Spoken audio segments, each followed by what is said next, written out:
بہت ہی ماہر ہے ماشاءاللہ. اس کے بعد فقہ پہ مہارت ہے. فقہ بولے تو اسلامک جوڈیشیل. اور اس کے بعد جو ہے مناظر بھی ہے, ڈیبیٹر بھی ہے. دیکھتے نا ایک دوسرے سے ڈیبیٹ کرتے ہیں, اس کا جو مناظر ہے شیخ محترم مناظر بھی ہے. اس کے بعد مدرس بھی ہے, ٹیچر بھی ہے الحمدللہ. آپ جانتے ہیں پیس ٹی وی میں شیخ محترم کافی دنوں تک الحمدللہ دینی خدمات انجام دیے ہیں.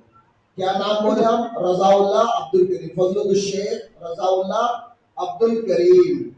اس کے بعد مدرسہ شیخ الحدیث میاں نذیر حسین محدث دہلوی رحمہ اللہ کا شمع کا مشکات یعنی پاسدار ہے. یہ مدرسہ ہے دہلی میں. محدث میاں جو نذیری صاحب, انہوں بہت بڑے اہل حدیث محدث تھے الحمدللہ. انہوں نے جو اہل حدیث میں جو خدمات انجام دی, ان میں شیخ محترم کیا کر رہے ہیں, اس ادارے میں درس و تدریس میں لگے ہیں. اس کے بعد ٹی وی اور میڈیا کے کامیاب مبلغ بھی ہے. مبلغ بولے تو پریچر. اسلام کیا ہے؟ اسلامک پریچر, یعنی اسلام کو نشر و اشاعت کرنے میں شیخ صاحب کا بہت بڑا رول ہے.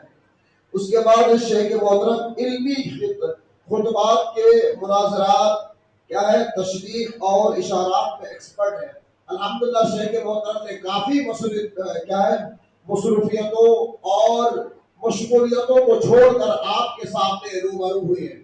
شیخ محترم جو ہے, شیخ محترم کا ہم اہلاً و سہلاً ویلکم کرتے ہیں. شیخ محترم ہمارے مدرسہ رحمانیہ عباس نگر کرنول کے سمر کیمپ میں جو بچے آپ کے انتظار میں تھے الحمدللہ, وہ انتظار کی گھڑی الحمدللہ آ گئی ہے.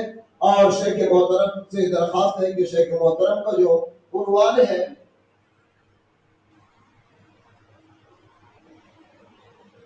شیخ کا عنوان ہے کتاب و سنت کو مضبوطی سے تھامنا فرض ہے.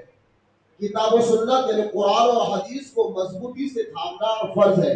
اس ٹاپک پر شیخ محترم کا بیان ہوگا. آپ لوگ تیار ہیں لکھنے کے لیے, سننے کے لیے؟ جی ماشاءاللہ. جی شیخ محترم جزاکم اللہ خیر وصل الجزا.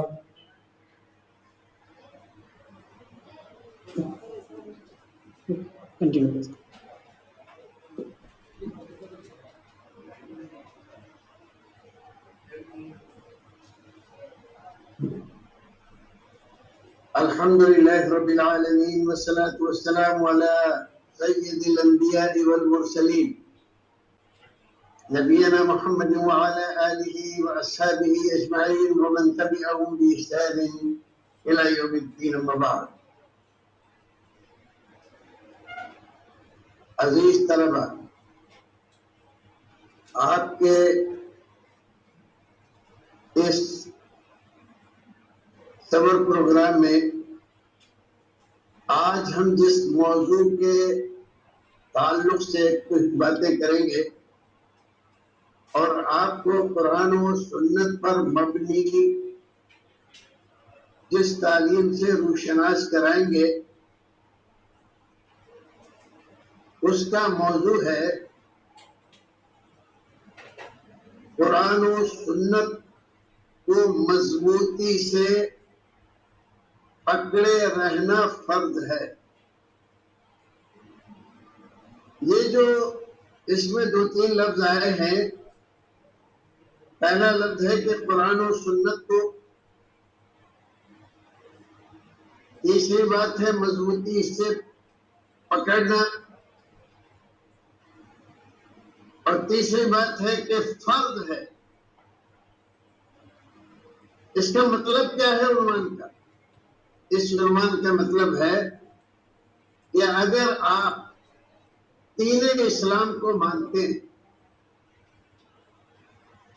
اگر آپ مسلمان ہیں, تو آپ کے لیے یہ ضروری ہے کہ قرآن کی باتوں پر عمل کریں اور اس کو مضبوطی سے زندگی بھر تھامے رہیں. اور اگر آپ اپنے رسول کو جانتے ہیں, ان سے محبت کرتے ہیں, تو رسول کی صحیح احادیث آپ کا اسوہ اور نمونہ, آپ نے جس طرح سے زندگی گزاری اور گزارنے کا مسلمانوں کو حکم دیا، اس کو مضبوطی کے ساتھ پکڑے رہنا یہ ہمارے اوپر فرض ہے۔ فرض ہے ہم نے اس لیے کہا کہ یہ اختیاری معاملہ نہیں ہے۔ ہم چاہیں تو قرآن و حدیث پر عمل کریں اور چاہیں تو قرآن و حدیث پر عمل نہ کریں۔ یہ ہمارے اختیار کی بات نہیں ہے، ہماری پسند اور خواہش کی بات نہیں ہے، بلکہ یہ بات ایسی ہے کہ قرآن اور حدیث، اللہ اور اس کے رسول، دین اور شریعت، یہ سب یہ بتاتے ہیں کہ جب تک زندہ رہو قرآن اور حدیث کو فالو کرو، مضبوطی کے سامنے اور مضبوطی کے ساتھ اس کو پکڑے رہو۔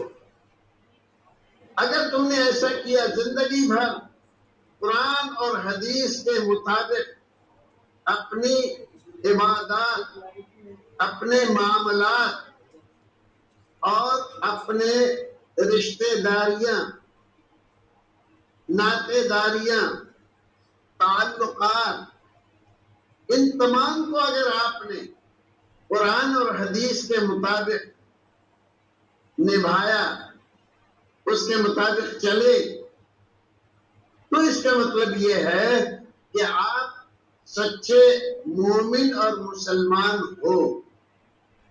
اور اگر صرف دعویٰ کیا، نہ قرآن پر چلے نہ حدیث پر چلے، جو دل میں آیا وہ کیا، جو من میں آیا وہ کیا، جو باپ دادا کو دیکھا وہ کرتے رہے، جو آپ کے علاقے میں جو طریقہ مشہور تھا، زیادہ تر لوگ تھے اسی کے مطابق آپ چلتے رہے، تو آپ نے قرآن اور سنت کو فالو نہیں کیا اور آپ سچے مسلمان اور آپ سچے مومن نہیں ہیں۔ اس لیے اگر آپ مومن بن کے زندہ رہنا چاہتے تو آپ کے لیے ضروری ہے کہ توحید پر، جو اللہ کو ماننے کا مطلب ہے، صرف اللہ کو اللہ مان لیا آپ نے، اور حاجت روائی، مشکل کشائی، بگڑی بنانے کے لیے، بیٹا بیٹی روزی روٹی لینے کے لیے کبھی ادھر گئے کبھی ادھر گئے، کبھی اس مزار پہ کبھی اس مزار پہ، کبھی اس آستانے پہ کبھی اس خانقاہ پہ، اگر آپ ایسا کرتے رہے تو آپ نے اللہ کو نہیں مانا، کیونکہ آپ توحید کے راستے سے الگ ہو کر من مانا راستہ اختیار ہے اور اس راستے پر چل رہے ہیں جس پہ رسول اکرم کے زمانے کے مشرک اور کافر لوگ چلتے تھے۔ بعض دفعہ یہ شبہ ہوتا ہے کہ ان کو مشرک اور کافر اس لیے کہا گیا کہ وہ اللہ کو نہیں مانتے تھے، لیکن یہ بات صحیح نہیں ہے۔ قرآن اس بات کی گواہی دے رہا ہے، ساری احادیث اس بات کی گواہی دے رہی ہے، تاریخ اس بات کی گواہ ہے کہ مکے والے، عرب والے اللہ کو مانتے تھے۔ قرآن کہتا ہے وَلَئِن سَأَلْتَهُم مَّنْ خَلَقَ السَّمَاوَاتِ وَالْأَرْضَ، آپ اگر ان سے پوچھیں آسمان اور زمین کس نے بنایا، بارش کون برساتا ہے، سبزہ کون اگاتا ہے، سورج کو کس نے پیدا کیا ہے، چاند کو کس نے دمکایا ہے، ہوائیں کون چلاتا ہے، موسموں کی تبدیلی کس کے ہاتھ میں ہے، عرش عظیم کا مالک کون ہے، تو قرآن بتاتا ہے سیقولون اللہ، تو یہ بغیر کچھ سوچے ہوئے بھی یہ کہنے کے لیے تیار ہیں کہ یہ سب کچھ کام اللہ ہی کرتا ہے، لیکن اس کے باوجود قرآن ان کو مشرک ہے، ان کو کافر کہتا ہے، اس لیے کہ انہوں نے اللہ تو مانا، لیکن اللہ کے ساتھ دوسروں کو بھی مانا۔ اللہ کے بندے، بزرگ، اولیاء کرام، دیندار لوگ جو زمانے میں گزر چکے تھے پہلے، نبی، ولی، پیر، پیغمبر، شہید، ان کو بھی مانا۔ کیا؟ تو ماننا دو طرح کا ہوتا ہے، ایک تو اللہ کو اللہ مانا، اللہ مانے کا مطلب یہ ہے کہ عبادت اسی کی، حاجت روا مشکل کشا اسی کو مانا، اس کے علاوہ کسی کو نہیں۔ اولیاء کرام، بزرگان دین، نبی، ولی، پیر، پیغمبر، شہید، ان کو بھی ہم مانتے ہیں، لیکن کیا مانتے ہیں؟ اللہ کا بندہ۔ کیا مانتے ہیں؟ بزرگ۔ کیا مانتے ہیں؟ اللہ کا فرما بردار۔ اور اسی فرما برداری کی وجہ سے اللہ تعالی نے ان کو درجے اور مرتبے دیے تو وہ بزرگ ہوئے۔ لیکن اگر ہم ان کو اسی کے ساتھ حاجت روا مشکل کشا، بگڑی بنانے والا، روزی روٹی دینے والا، بیٹا بیٹی دینے والا بھی مانے تو یہ بزرگوں کو ماننا نہیں ہے، بزرگوں کی شان میں توہین کرنا۔ کوئی آدمی اگر اپنے بیٹے سے کہے کہ تو میرا باپ ہے، تو اس کا مطلب یہ نہیں ہے کہ وہ آدمی اپنے بیٹے کی عزت بڑھا رہا ہے، اس کا مطلب یہ ہے کہ وہ اس سے ناراض ہے، اس کو یہ کہہ رہا ہے تو میری توہین کر رہا ہے، میرا باپ بننے کی کوشش کر رہا ہے۔ تو اولیاء کرام کو جو عزت، بزرگان دین کو جو عزت اللہ رب العزت نے دی ہے، وہی عزت ماننا چاہیے۔ بیٹا بیٹی دینے کا اختیار ان کو نہیں دیا، روزی روٹی کا اختیار ان کو نہیں دیا، ان کے درجے مرتبے بڑھائے تو ان کو اپنے دربار میں درجوں سے، مرتبوں سے سرفراز کیا، لیکن ان کو اپنی خدائی میں، اپنے اختیارات میں شریک نہیں کیا۔ اگر شریک آپ کرتے ہو تو اللہ کے ساتھ دوسروں کو شریک کرنے کی وجہ سے آپ دکھا رہا ہوں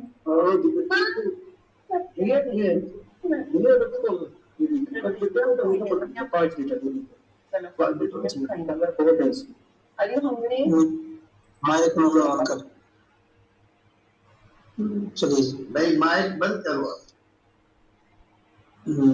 تو یہ ہوا اللہ کو ماننا۔ ہمیں حکم یہ ہے وَاعْتَصِمُوا بِحَبْلِ اللَّهِ جَمِيعًا وَلَا تَفَرَّقُوا، ہم اللہ کی رسی کو مضبوطی سے تھامیں اور فرقوں میں نہ بٹیں۔ حبل اللہ کی تفسیر 3 طرح سے کی ہے سلف نے۔ حبل اللہ یعنی اللہ رب العزت نے جو ہم سے عہد لیا ہے، قرآن شریف میں ہے أَلَسْتُ بِرَبِّكُمْ قَالُوا بَلَىٰ۔ اللہ تعالیٰ نے جب تمام انسانوں کی روحیں پیدا فرمائی تو ان سے کہا بولو کیا میں تمہارا رب نہیں ہوں؟ تو ہم نے، آپ نے، سب نے ایک زبان یہ کہا کہ بے شک وہ ہی ہمارا رب ہے۔ یعنی پالنہار ہے، تمام ضرورتیں پوری کرنے والا ہے۔ اور عہد اللہ کے علاوہ حبل اللہ کی یہ تعریف کی گئی ہے کہ اس سے مراد ہے قرآن شریف۔ واعتصموا بحبل اللہ یعنی قرآن شریف کو مضبوطی کے ساتھ تھام لو۔ حضرت ابن عباس رضی اللہ تعالیٰ عنہ فرماتے ہیں کہ واعتصموا بحبل اللہ جمیعاً کا مطلب یہ ہے کہ سارے مسلمان مل کر اللہ کے دین کو مضبوطی کے ساتھ پکڑے رہے۔ اللہ رب العزت ایک اور آیت کریمہ میں فرماتا ہے، اور یہ روایت مسلم شریف کی ہے، صحیح مسلم میں حضرت ابو ہریرہ رضی اللہ تعالیٰ عنہ بیان فرماتے ہیں، اللہ کے رسول نے ارشاد فرمایا، ان اللہ یرضی لکم ثلاثا ویکرہ لکم ثلاث، اللہ رب العزت تین باتوں سے سخت ناراض ہوتا ہے اور تین باتوں کو پسند کرتا ہے۔ صاحبہ کرام نے کہا کہ اللہ کے رسول وہ تین باتیں کیا ہیں جو اللہ رب العزت کو پسند ہے، اور وہ تین باتیں کیا ہیں جو اللہ رب العزت کو ناپسند ہیں، تاکہ ہم جان لیں تو جو پسند ہیں ان پر عمل کریں، اور جان لیں کہ یہ ناپسند ہے ہمارے رب کو تو اس کو ہم چھوڑ دیں۔ آپ نے فرمایا تعبدوا ولا تشرکوا به شیئا، پہلی بات جو اللہ رب العزت کو سب سے زیادہ پسند ہے وہ یہ ہے کہ عبادت کی تمام قسمیں صرف اللہ رب العزت کے لیے انجام دی جائیں، عبادت صرف اللہ کی جائے اور اس کے ساتھ کسی دوسرے کو شریک نہ کیا جائے، نبی ولی پیر پیغمبر شہید کسی کو بھی اللہ کی عبادت کے ساتھ شریک نہ کیا جائے۔ اور دوسری بات وَأَن تَعْتَصِمُوا بِحَبْلِ اللَّهِ جَمِيعًا، اور سارے مسلمان ایک ساتھ ہو کر اللہ کے دین کو مضبوطی سے تھام لیں اور فرقے فرقے نہ بنے، کوئی کہے ہم تو یہ ہے ہم تو وہ ہے، کوئی کہہ رہا حنفی ہے، کوئی کہہ رہا مالکی ہے، شافعی ہے، حنبلی ہے، کوئی کہہ رہا قادری ہے، سہروردی ہے، چشتی ہے، کوئی کہہ رہا بریلوی ہے، دیوبندی ہے۔ یہ سب باتیں دین کے اندر ٹھیک نہیں ہے۔ سارے مسلمانوں کو اگر وہ مسلمان ہیں حقیقت میں اللہ کی رسی کو، اللہ کے اس دین کو جو رسول لے کر آئے اور ہمیں دے کر گئے، تو جب آپ دنیا میں آئے تھے اور جب دنیا سے تشریف لے گئے، نہ کوئی حنفی شافعی مالکی حنبلی تھا اور نہ کوئی چشتی سہروردی اور قادری تھا، صرف مسلمان تھے اور قرآن اور سنت پر عمل کرتے تھے کہ اس سے علاوہ دنیا میں کوئی کتاب نہیں تھی مسلمانوں کے پاس۔ تو آج بھی ہمیں ضروری ہے کہ ہم سب بھائی بھائی بن کر رہیں اور قرآن و سنت پر عمل کریں۔ اور وہ تین چیزیں کیا ہیں جن کو اللہ رب العزت ناپسند کرتا ہے؟ وَيَكْرَهُ لَكُمْ قِيلِ وَقَالَ، فلاں یہ کہتے ہیں فلاں یہ کہتے ہیں، ان کے مذہب میں یہ ہے، ان کے مذہب میں یہ ہے، ان کے مسلک میں یہ ہے، ان کے مسلک میں وہ ہے، فلاں یہ کہتے ہیں فلاں وہ کہتے ہیں۔ یہ سب باتیں اللہ رب العزت کو پسند نہیں ہیں۔ جب کہنا ہو تو یہ کہو، اللہ تعالیٰ قرآن شریف میں یہ فرماتا ہے، اللہ کے رسول پیاری حدیث میں یہ فرماتے ہیں، صحابہ کرام رسول اکرم صلی اللہ علیہ وسلم کے یہ فرمان نقل کرتے ہیں۔ یہ بات کہو، اس نے یہ کہا اس نے وہ کہا، ان چکروں میں کیوں پڑتے ہو؟ اور وہ کثرت سوال، بلا وجہ سوال کرنا. اچھا آپ صرف قرآن و حدیث کو مانتے ہیں تو پھر اس کا جواب دیجئے، پھر اس کا جواب دیجئے، پھر یہ کیسے ہے اور وہ کیسے ہے. آج کل بہت سارے لوگ دین پر عمل کرنے کے بجائے اپنا سارا وقت اسی میں ختم کر دیتے ہیں. اللہ رب العزت نے منع کیا ہے. اور تیسری بات ہے وَإِضَاعَةَ الْمَالِ، اپنے مال کو فضول خرچ کرنا، بیکار کی باتوں میں، بیکار کی چیزوں میں. مال کو جمع کرو، زیادہ سے زیادہ مال کماؤ. کہ کبھی کبھی مال آدمی کی عزت، آبرو، دین سب کچھ بچانے کا ذریعہ بن جاتا ہے. اور آدمی کے پاس مال نہ رہے، روزی روٹی کو مجبور ہو جائے، رہنے کے لیے گھر نہ ہو، پہننے کے لیے کپڑے نہ ہو، تو کوئی بھی آدمی اس کے دین کو خرید سکتا ہے، اس کی عزت کو خرید سکتا ہے، اس کی آبرو کا مول بھاؤ کر سکتا ہے. تو مال کو ضائع مت کرو، مال زیادہ سے زیادہ کماؤ، اور اگر نصاب کے مطابق ہو جائے تو زکوٰۃ ادا کرو. اور جن ضرورت مندوں کو دیکھو، ان ضرورت مندوں پر اس مال کو خرچ کرو. بھائیو عزیزو، قرآن و سنت پر مضبوطی کے ساتھ جمے رہنا، پکڑے رہنا فرض ہے. صحابہ کرام رضوان اللہ تعالیٰ علیہم اجمعین کا درجہ، مرتبہ اس امت میں سب سے زیادہ اعلیٰ. اس کے بعد درجہ ہے تابعین کا. لیکن آپ جانتے ہیں کہ اللہ تعالیٰ کیا فرماتا ہے؟ اللہ تعالیٰ سورہ نساء کی 115 نمبر کی آیت میں فرماتا ہے وَمَن يُشَاقِقِ الرَّسُولَ مِن بَعْدِ مَا تَبَيَّنَ لَهُ الْهُدَىٰ وَيَتَّبِعْ غَيْرَ سَبِيلِ الْمُؤْمِنِينَ نُوَلِّهِ مَا تَوَلَّىٰ وَنُصْلِهِ جَهَنَّمَ وَسَاءَتْ مَصِيرًا. کیا معنی ہوا اس کا؟ اگر اس آیت کریمہ کو آپ اچھی طرح سے سمجھ لو تو زندگی بھر آپ گمراہی سے بچے رہو گے.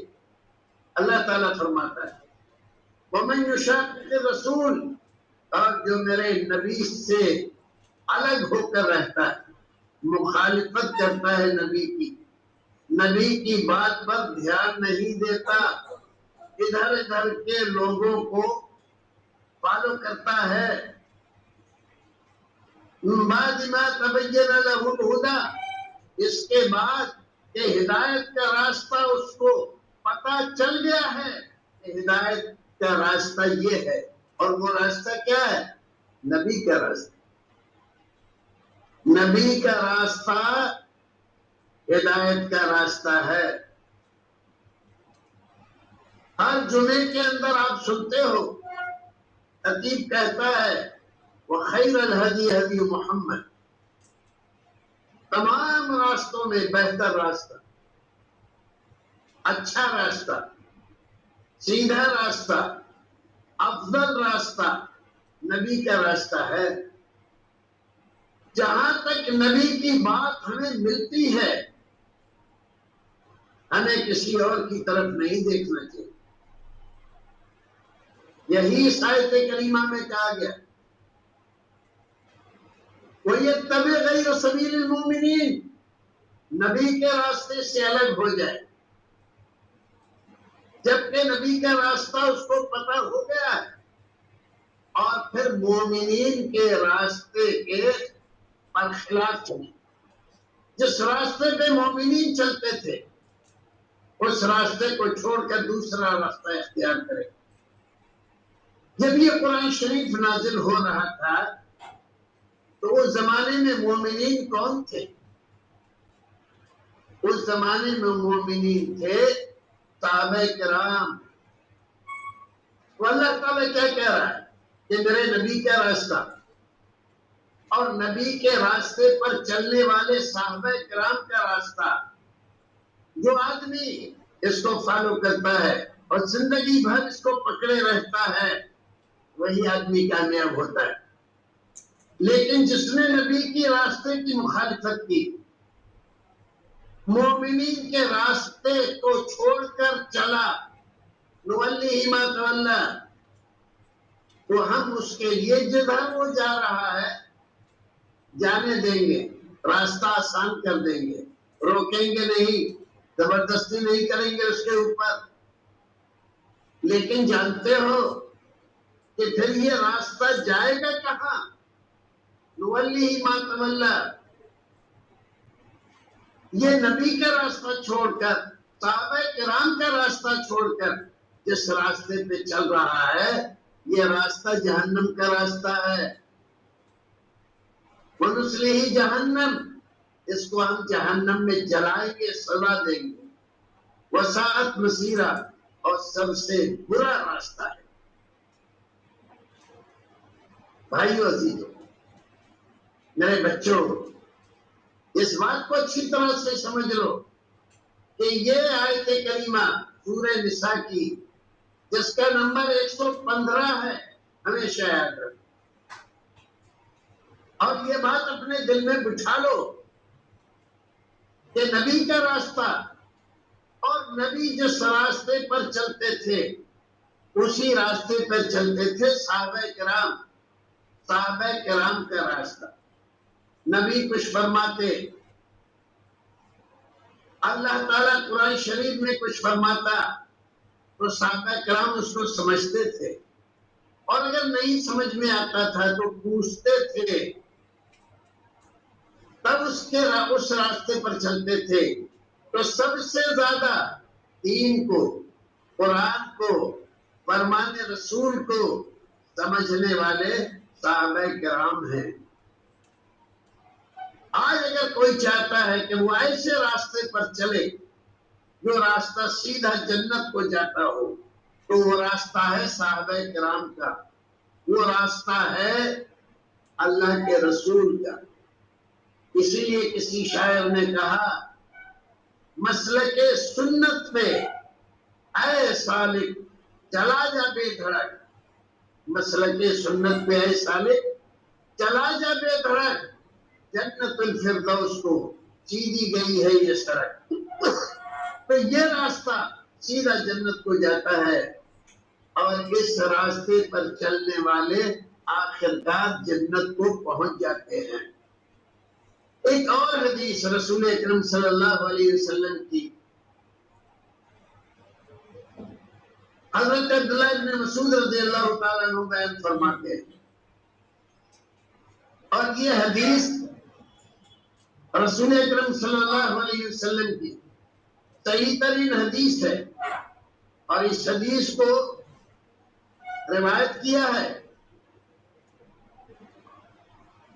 صحابہ کرام رضی اللہ تعالیٰ علیہ مجمعین کے راستے پر چلنے والے لوگوں میں سے ایک بہت بڑے فقیہ ابن عبد البر، ان کی ایک کتاب ہے جامع بیان العلم و فضلی، اردو میں اس کا ترجمہ بھی ہو چکا ہے۔ اس روایت کو انہوں نے اپنی اس کتاب میں ذکر کیا، اور فرمایا کہ حضرت عبداللہ بن مسعود کہتے ہیں، اللہ تعالیٰ نے تمام بندوں کے دلوں کو دیکھا، تو تمام لوگوں میں سب سے اچھا دل، پاکیزہ، نفیس محمد صلی اللہ علیہ وسلم کا دل نظر آیا۔ تو اللہ رب العزت نے آپ کو اپنی رسالت اور نبوت کے لیے چن لیا۔ پھر تمام بندوں کی طرف دوبارہ نظر فرمائی، بندوں کے دلوں کو دیکھا تو سب سے زیادہ پاکیزہ اور بہتر دل اصحاب محمد صلی اللہ علیہ وسلم کو پایا۔ رسول اکرم صلی اللہ علیہ وسلم کے جتنے صحابی ہیں، اور آپ صحابی جانتے ہو کس کو کہتے ہیں، وہ آدمی جس نے رسول اکرم کو دین کی حالت میں، ایمان کی حالت میں دیکھا، دین کی حالت میں اس کی موت ہوئی، ایمان کی حالت میں اس کی موت ہوئی، ایمان کی حالت میں دیکھا اور ایمان ہی کی حالت میں اس کی موت آئی، یہ ہے صحابی۔ ایمان کی حالت میں نہیں دیکھا، چاہے کتنے ہی سال دیکھا، یہ صحابی نہیں ہے۔ ایمان کی حالت میں دیکھا اور پھر ایمان سے پھر گیا، یہ بھی صحابی نہیں ہے۔ ایمان کی حالت میں دیکھا، بہت زمانے تک ایمان کی حالت میں رہا، آخر میں پھر گیا، یہ بھی صحابی نہیں ہے۔ تو صحابی خاص ان بندوں کو کہتے ہیں جو رسول اکرم پر ایمان لائے، آپ کے ساتھ جنہوں نے جہاد کیا، آپ کے ساتھ مل کر دین کو پھیلانے میں حصہ داری اپنی متعین کی اور ایمان کی حالت میں اس دنیا سے گئے، وہ صحابی ہیں۔ تو سب سے بہتر دل اس پوری کائنات میں محمد صلی اللہ علیہ وسلم کا اللہ کو نظر آیا، تو اپنی رسالت کے لیے ان کو چنا۔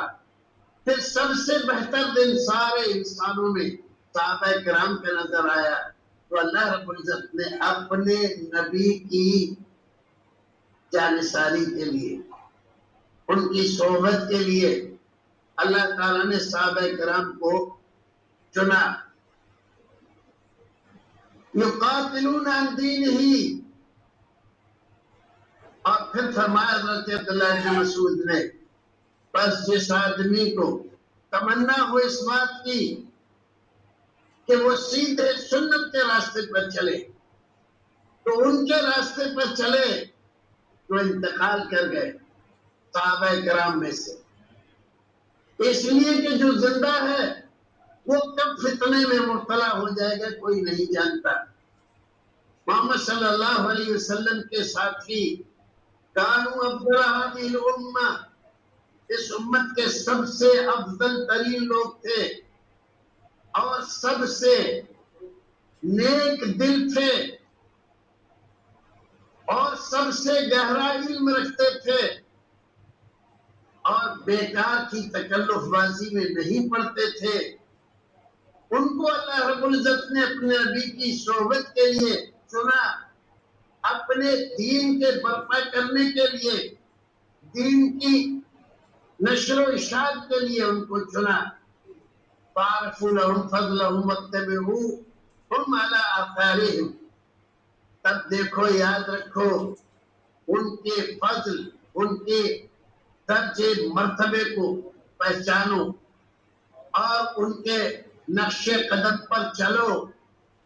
تمسکوا بما استطعتم من اخلاقہم، اور جتنا ہو سکے ان کے اخلاق پر چلنے کی کوشش کرو، ان کے راستے کو اپناؤ۔ فَإِنَّهُمْ كَانُوا عَلَى الْهُدَى الْمُسْتَقِيمِ، کیونکہ یہ لوگ سیدھے سچے راستے پر تھے۔ رسول اکرم صلی اللہ علیہ وسلم کی احادیث تو بہت ہیں کہ صرف قرآن اور حدیث کو مضبوطی سے پکڑے رہنا فرض ہے۔ اللہ تعالیٰ فرماتا ہے کہ آیت کریمہ میں اتبعوا ما انزل الیکم من ربکم ولا تتبعوا من دونہ اولیاء قلیلا ما تذکرون، یہ سورہ اعراف کی 3 نمبر کی آیت ہے۔ اتبعوا ما انزل الیکم من ربکم، چلو اس پر، اتباع اس کی کرو، مانو اس کو جو اللہ تعالیٰ نے تمہارے لیے آسمان سے نازل کیا۔ وَلَا تَتَّبِعُوا مِن دُونِهِ أَوْلِيَاءَ، اللہ کو چھوڑ کر دوسرے ولی اور کارساز نہ بناؤ۔ قَلِيلًا مَا تَذَكَّرُونَ، تم کتنا کم سمجھتے ہو۔